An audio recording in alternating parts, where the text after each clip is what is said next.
secret lives can be the death of you. A brutal killing. She was just this lovable girl who had no enemies. There was no reason for this. A dark mystery with multiple suspects. The dangers of internet dating, it's a game of Russian roulette. Only her closest friends knew that she had this wild side. There's plenty of crazy people out there that, you know, she might have sent a picture to. The truth will be revealed. She fought for her life. And that's a pretty violent way to kill somebody. Every day in North America, dozens of people are murdered. The key to solving the toughest of these homicides lies in the final 24 hours of the victim's life. To crack the case, detectives must reconstruct that critical timeline. The minutes and hours containing evidence that can help unlock the mystery and catch the killer.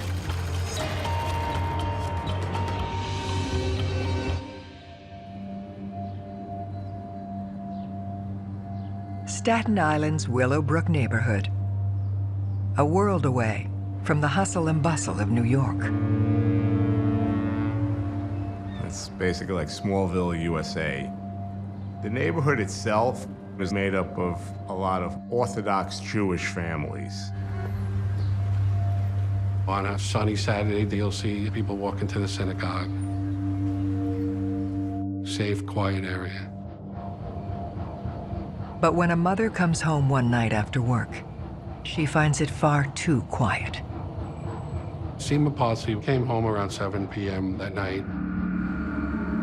Something didn't appear to be right from the beginning. The back door appeared to be open. She thought her daughter, Eliza, would still be at work. The house appeared to be in disarray. There was papers thrown on the floor, drawers open, objects thrown all over the ground. The first thing she did is to call her daughter to see if Eliza was okay. There was no answer. She was, upset and worried. She goes to check her daughter's bedroom door.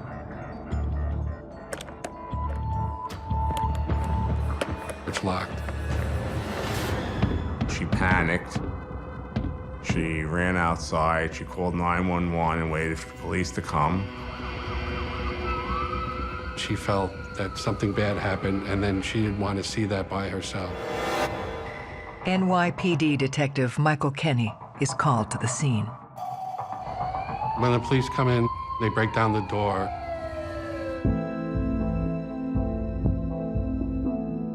Eliza Posse was found dead in her bedroom. She was 18 years old.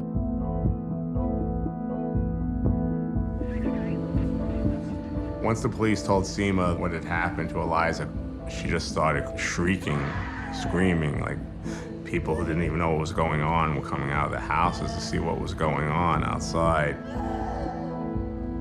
She could not believe the daughter that she just left several hours earlier was now dead. To capture the killer, Detective Kenny will need to piece together Eliza's final day on Earth. The last 24 hours are critical to any investigation. It provides the information the investigator needs, such as who, what, where, when, and why. And that applies to every murder case as you're trying to solve it. The first thing we do in trying to determine the time of death was speak to the last people that spoke to her. So our first interview, obviously, would be Seema, her mother. When Seema left around 10 a.m. in the morning to go to work, Eliza was still home. Eliza normally would have been going to work around 1 p.m. That particular day, she called it late. So she was going to work after 1 o'clock. Seema comes home around 7. So somewhere between 1 p.m. and 7 p.m. is when Eliza was killed. Through tears, her mother provides the details of Eliza's life. now cut tragically short. Eliza and her mother were very close. This was her little girl who she was looking forward to, watching grow up and get married and have kids. She just graduated high school. She was taking off a year just to work and save up some money. She was just a very friendly, outgoing girl, liked by anybody who knew her. Eliza grew up in a very religious, Orthodox household. Her mother and father divorced about a year before the murder, and her father moved back to Israel. Eliza's mother isn't the only family member interviewed at the scene. Eliza had a half-brother, Raviv Gabe, and he was just getting married as the parents got divorced. Raviv ran a kosher cookie business. I wanted to know what he did that day, where he was. Raviv told me that he was delivering cookies. He was out on Long Island around 1 p.m. Making a delivery. After he learned of his sister's death, he came to the house to console his mother. Raviv was with Seema, hugging her, consoling her, and asking me a lot of questions. How could somebody do this? We need to solve this case. For Detective Kenny and his team, the first step is to examine the crime scene. There's Eliza laying on the ground, naked. There was a pillow over her face, a towel underneath her, and a mattress that was pulled over part of her body.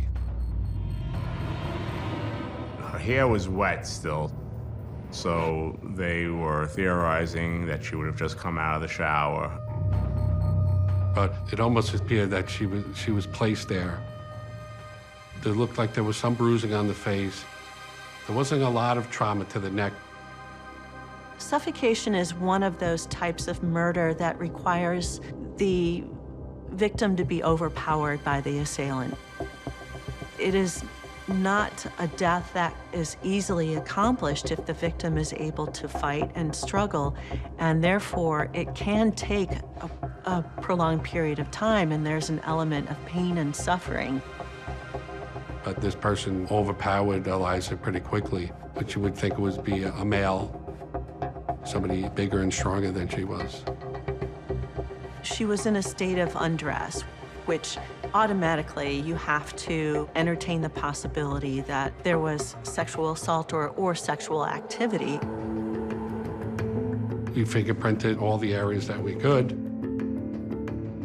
We bagged the pillow that was over her face, the towel that was underneath Eliza.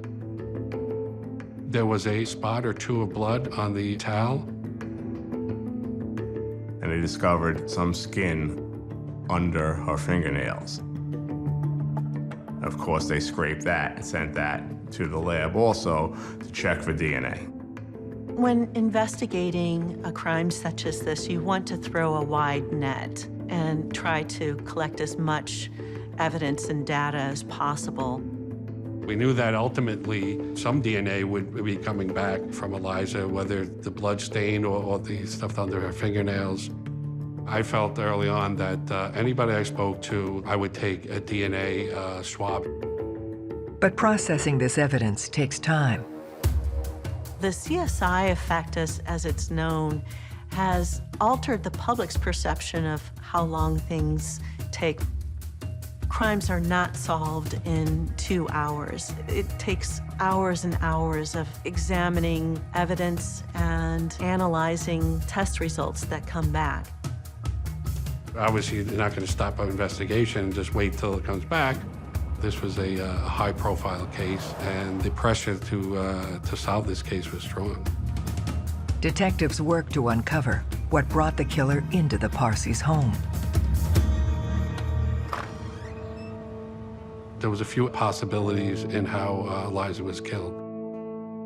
The first, obviously, being a burglary. Given that the house was in disarray, that was obviously our first angle. After the police did a search, they determined that maybe a few dollars and some jewelry was missing.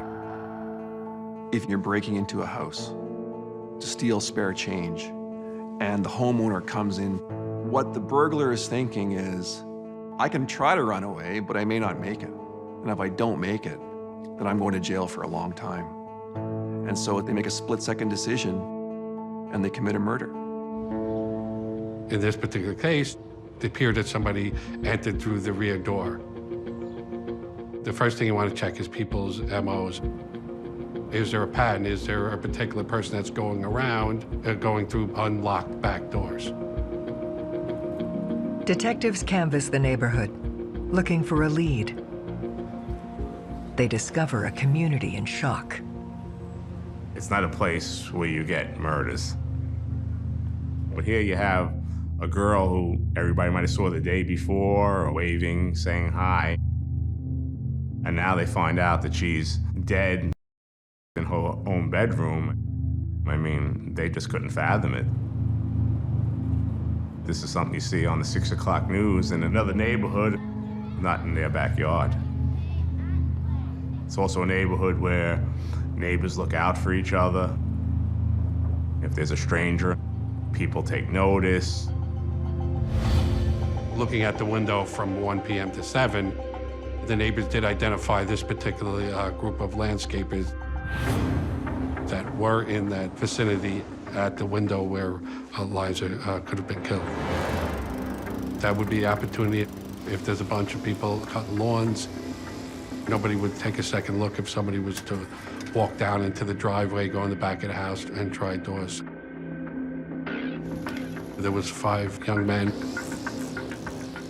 We end up interviewing each one of them. All 5 of the landscapers, we took DNA swabs, and we took fingerprints. It was also helpful to get a reaction on somebody not wanting to be swabbed or being swabbed. Each one of them were very cooperative. My gut was that they weren't involved, that they were just landscapers doing their job. They look to Eliza herself for more clues. And looking at the body, it didn't appear like there was a substantial struggle. If somebody broke into your house and it was a stranger, there would be some screaming and yelling, maybe chasing, running around. If Eliza was familiar with the assailant, it might have been like, what are you doing here? And then an attack happened. A key detail from the crime scene adds weight to this theory. In cases in which the body is covered and the body is concealed, that suggests that the murderer has feelings of shame about what they've done. They can't handle looking at the dead person, which leads the investigator to believe this killer knew the dead person. Detectives turn to her brother Raviv to learn more about her relationships. Raviv gave us some direction on whom we want to speak to regarding her personal life. Most of his conversation was directed at the ex-boyfriend.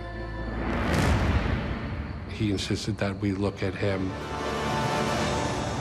that he was a controlling, aggressive ex-boyfriend that had feelings for her that were still unresolved. Raviv felt strongly that this was the person who killed Eliza.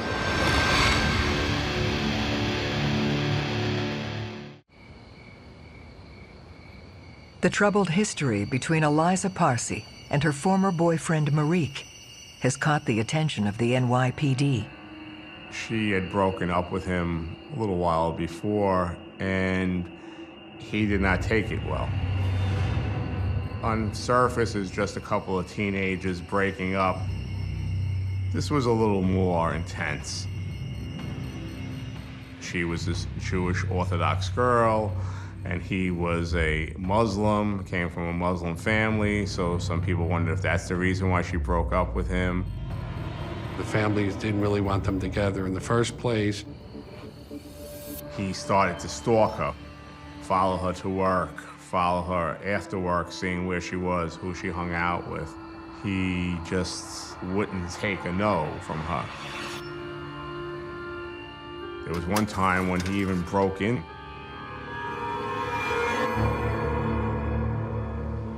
She was sleeping, and she woke up to see him standing over her bed. He was definitely somebody that we were looking at, a person of interest that we felt strongly that he might have been involved. We start going into some of his background.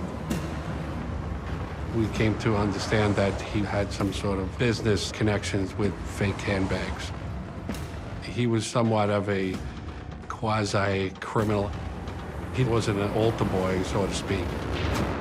Then, Marique shows up at the crime scene. It's rare to have persons who I will call witnesses for now, waiting at the crime scene to volunteer information to the police. It's unusual. I felt it was important to grab him, bring him back to the precinct, and basically get a timeline from him in the last 24 hours where he's been. His whereabouts for those 24 hours was, I was home, sleeping, and did this and that. He didn't have a concrete alibi, especially the window that we were looking at from 1 p.m. to 7 p.m. Detectives take Marique's DNA and look into his movements on the day of the murder. Eliza lived in Staten Island, and Staten Island is separated from the rest of New York City by the Verrazano Narrows Bridge. A lot of New Yorkers have what they call an easy pass. They will have a time and date when somebody went over the bridge and paid the toll. So this is a very effective tool for police. We ordered the Easy Pass records, we ordered his telephone records. We were waiting for them to come back, along with the DNA. Marique's behavior takes a strange turn. Marique showed up at the funeral. It was quite the ruckus. In fact, I think Raviv had to be restrained from going after him. The mother was yelling and screaming. They had to forcibly remove the ex-boyfriend from the services.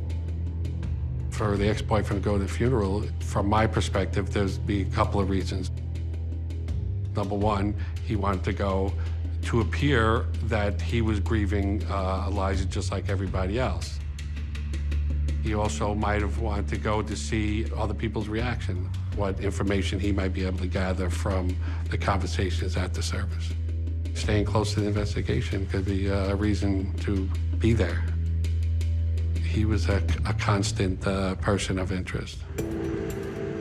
As the spotlight glares over Marique, Eliza's pathology exam reveals a key new detail.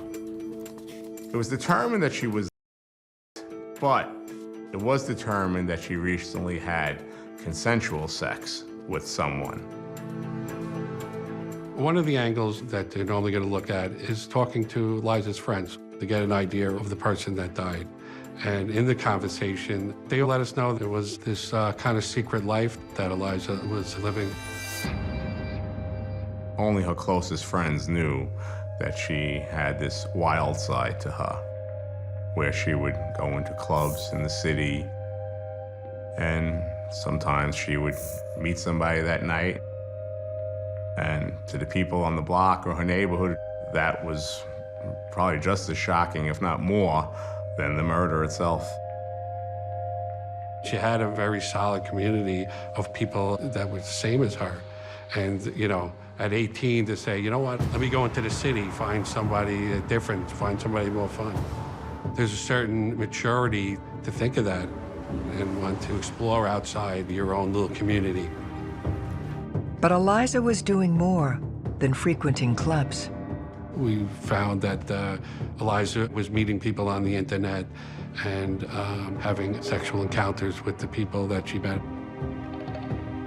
Back then, there was no Instagram, there wasn't Facebook. The internet was still in a kind of an infancy stage. It was a bit of a oddity. Was it ill-advised to meet people on the internet? Yes. The dangers of internet dating is it's a game of Russian roulette. You do not know what is going to happen to you if you get into a closed room with a person you've never met before.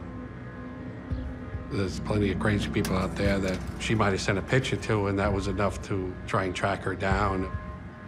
She might have said where she lives, and that was the extent of their exchange. And he might have come and killed her. Detectives begin the daunting task of tracing Eliza's online activity. When we actually see a murder that the theory is it was internet dating based, they're very difficult to solve because of the ability to hide behind a website, to hide behind an email address, to hide the address out of the country. It's very difficult to deal with and solve because you're dealing with fake identities all the time. They manage to uncover a direct link to Eliza's timeline. Police found out that Eliza was supposed to meet up with somebody that she had met online, and she had talked to him the night before her death, and that she had made plans to meet up with him in the near future. The old adage is if you have a dead woman, you put her last 4 boyfriends in a room and one of them did it. Is this internet encounter with this young man, maybe he wanted something more and she didn't want to give him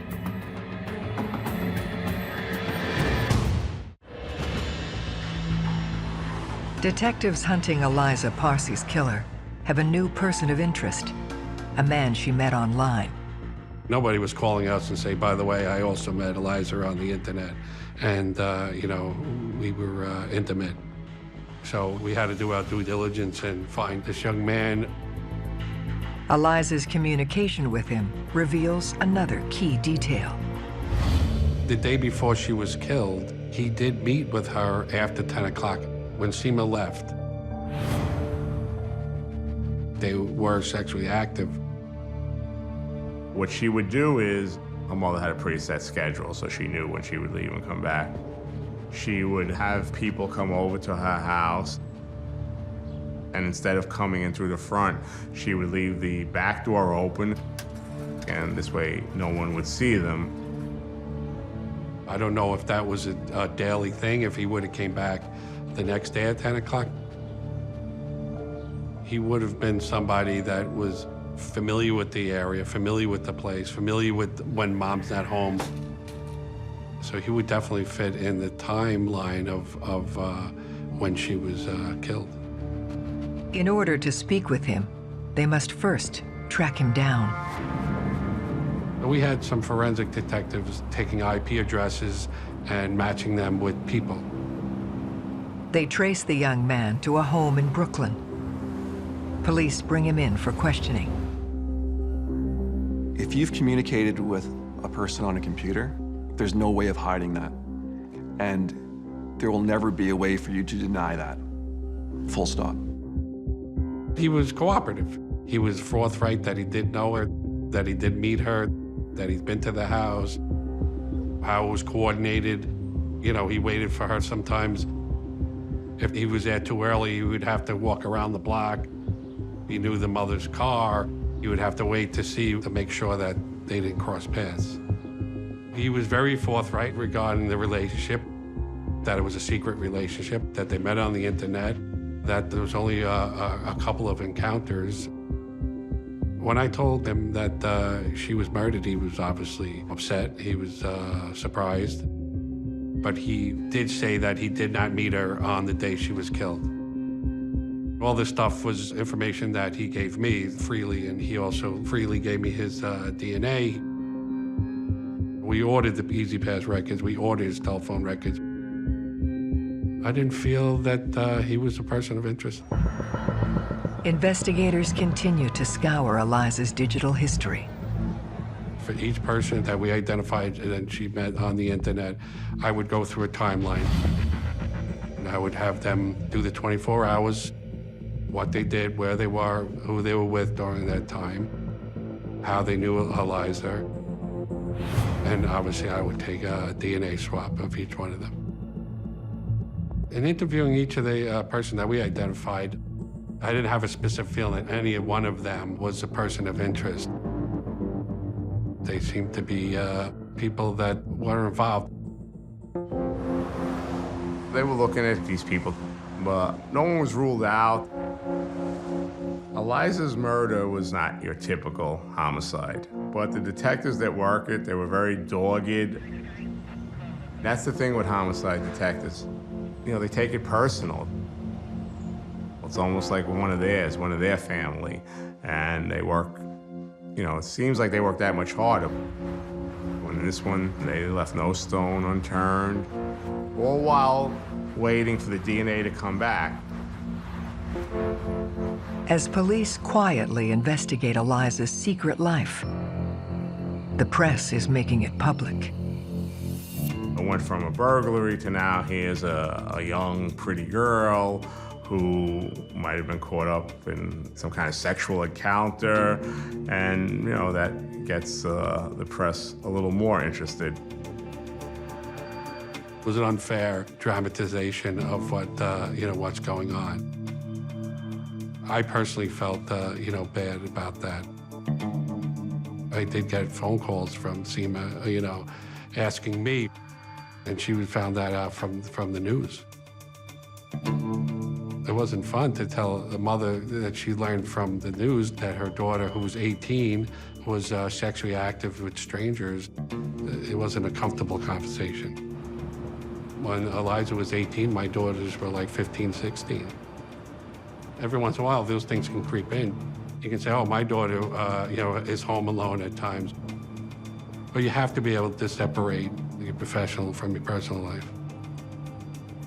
You see the things that people have done to another, and, you try not to get hardened from it, but you have to look at it as a job. You're there to make a difference. You're there to get from A to Z, and, you have to stay focused.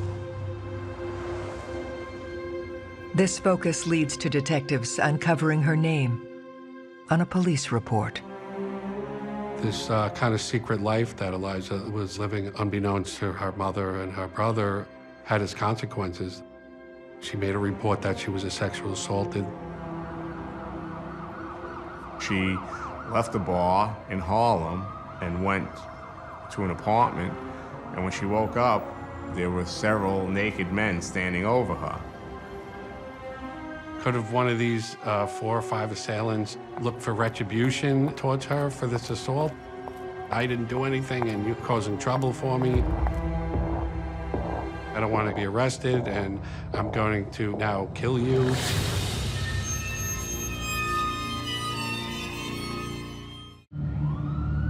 A report claiming Eliza was sexually assaulted by multiple men gives Detective Kenny a new line of inquiry.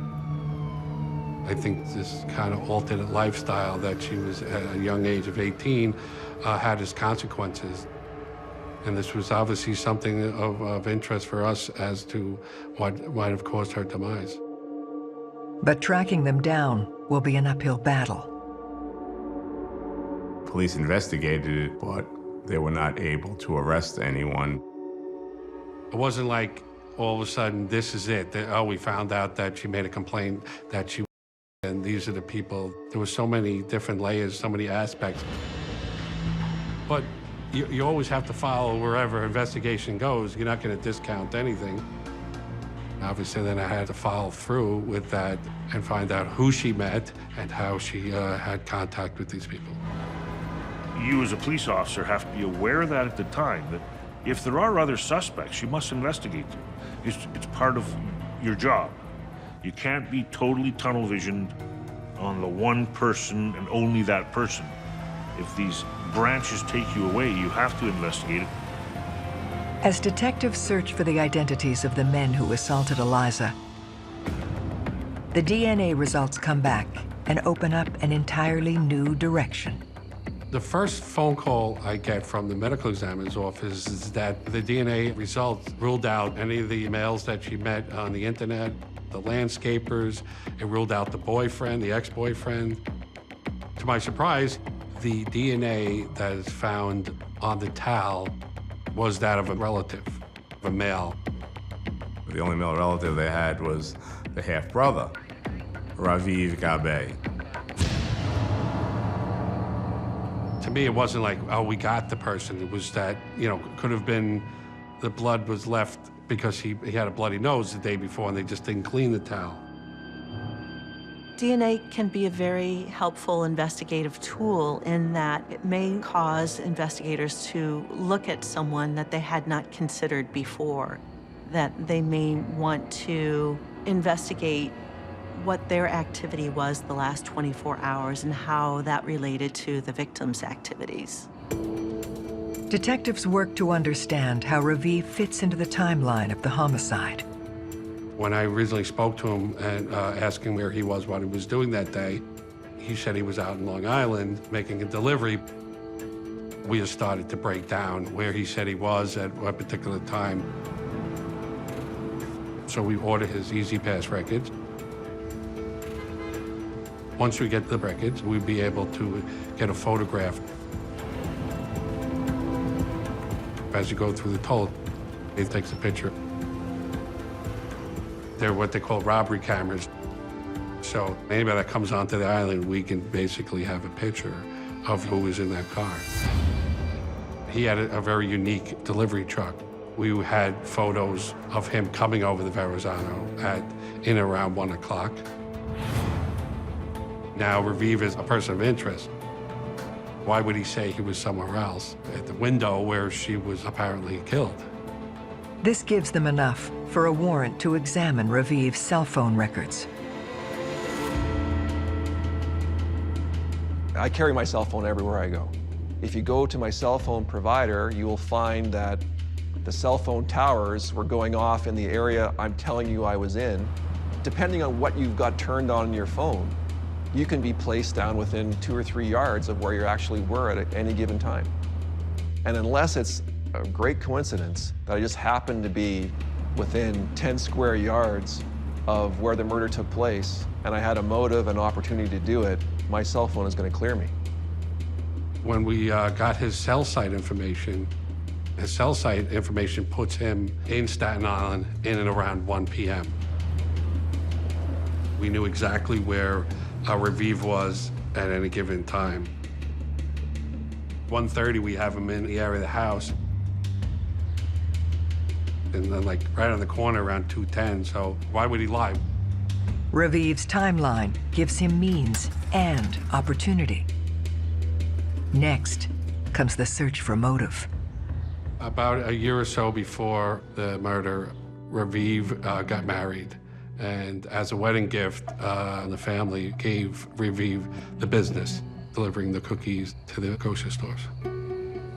The problem with it was that whether it was Raviv not knowing how to run it, being a young kid, just married, but the business wasn't doing well. We found out that he was trying to keep his wife in the lifestyle that she was accustomed to. Our parents had a very nice house. They had more money than Raviv and his family, and that was a lot of pressure on him. I've experienced several cases in my time where the suspect is a family member. This often happens when there's inheritance involved. So money is a great motivator. Money makes people kill too. But Raviv's money trouble doesn't explain why Eliza would be targeted. But Raviv did stay close with his sister. He still kept an eye on her, asked her what she was doing. There was nothing that there was hostility or she owed him money or they grew up together hating each other. But you want to kind of let the facts take you to whatever place it takes you. With Raviv looking guilty, detectives need to compare his DNA specifically to what was found at the scene. The DNA that is found on the towel was that of a Raviv's. And the skin under her nails was in fact also Raviv's. There's nothing more solid than when somebody was assaulted and there's dead skin under somebody's nails. Why would a brother want to kill his sister for no reason? It doesn't make any sense.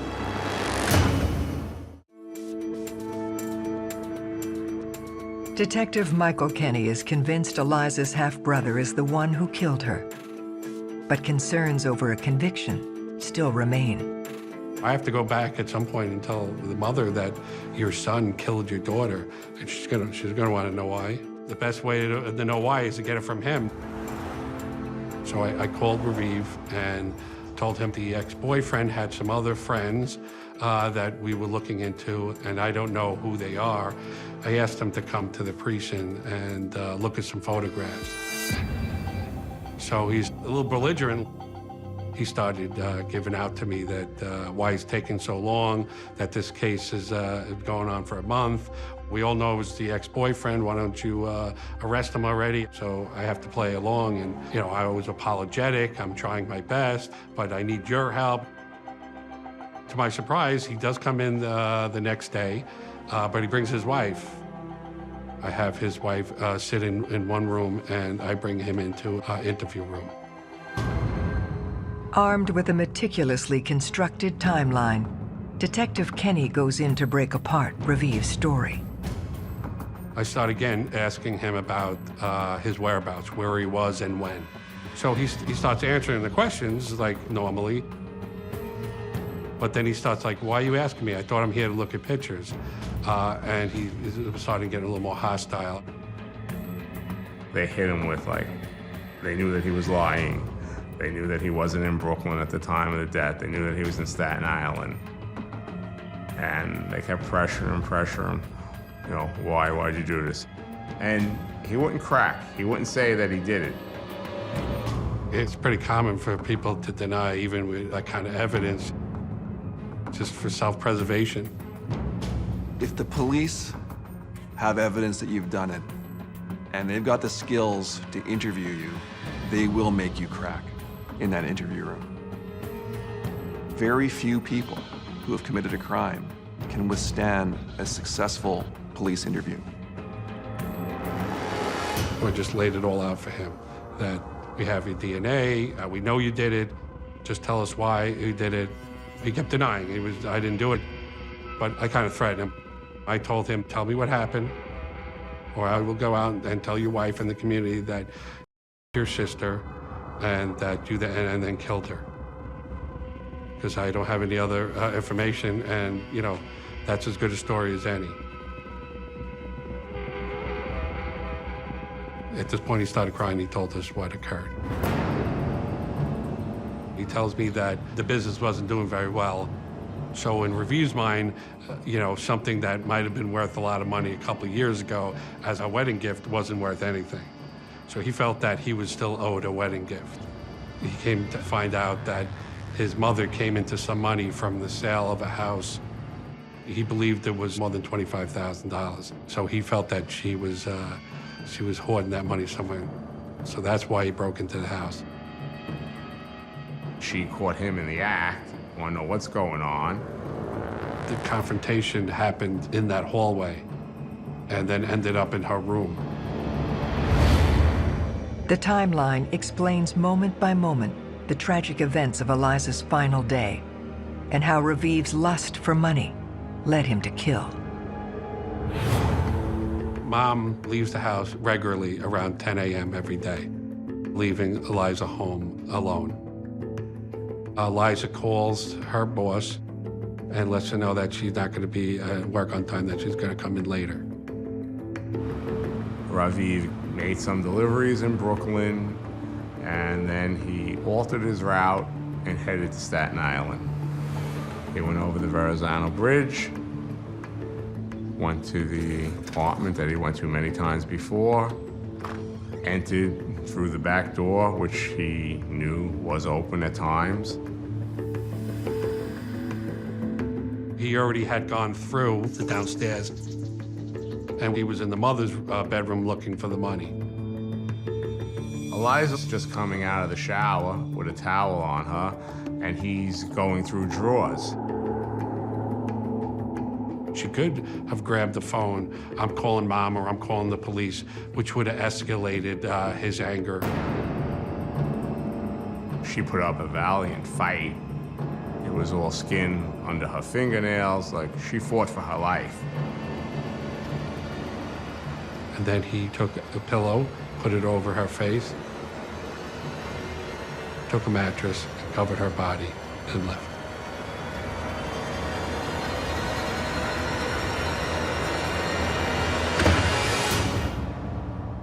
After he killed her, he got back into his van, which was still filled with cookies, drove back over the Verrazano Bridge, and went into Brooklyn and finished his route.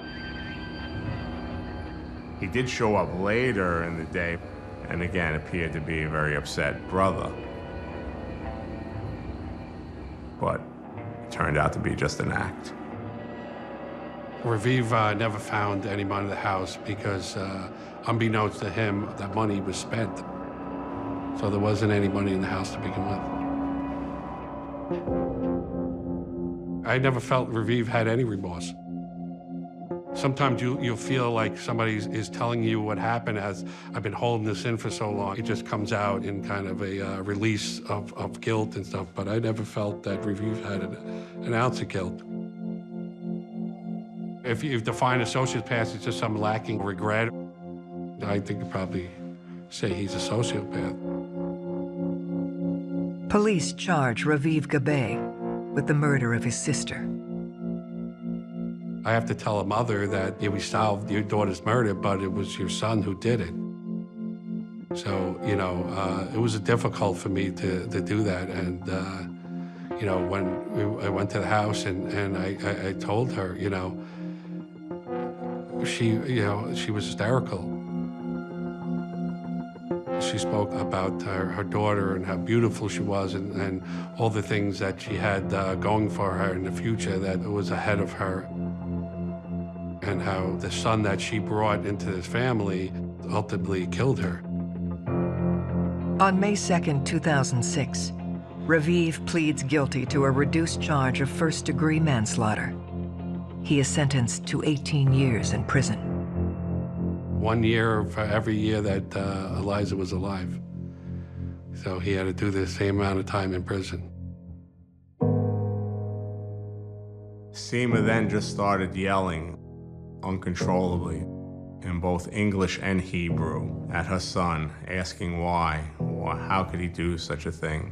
How could he commit such a crime? Here was a young, vibrant girl who had her whole life ahead of her. He ruined so many lives just for a couple of dollars and a piece of jewelry. I personally felt for the mother. She lost both her kids in the same day. It just wasn't a happy ending. It goes counter to the whole notion of family. It's a complete destruction of that trust that you have in one another.